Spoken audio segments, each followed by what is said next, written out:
Was an interesting approach to looking into a Christian's heart, to a house. And Christ came to the house.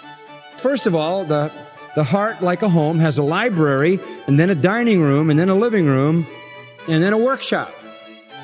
The library is the control room. That's where all the data is stored. All the information is stored, and that's like your brain. And when the Lord comes into your house, what does He find in the library? What does He find in the control room, in the brain? Trash and smut and evil and triviality and materialism. And what does He find? I mean, what occupies your mind?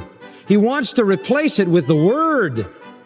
Christ goes into the dining room, which is the room of appetites, where your desires and appetites are satiated. And He wants to know, what do you long for? What's on your menu? What do you order? What satisfies you?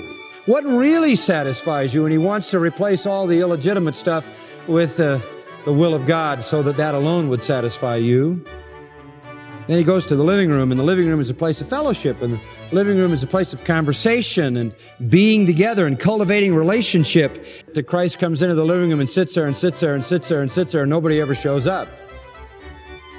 Whatever happened to prayer, and whatever happened to communion, and whatever happened to fellowship, and what happened to relationship?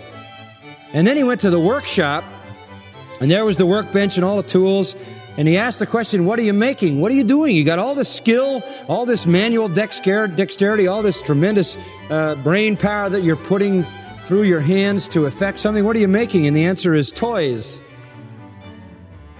And He wants to fix it so that you're producing something that has eternal value. And He gets through all of that and kind of has it all kind of in order. There's a terrible stench coming from somewhere. And it's a closet. And I was angry. I mean, give me a break. I gave you the library, the dining room, the living room, and the workshop.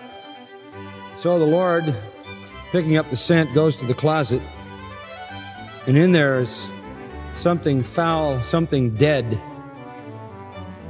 And it's the place of hidden personal sins.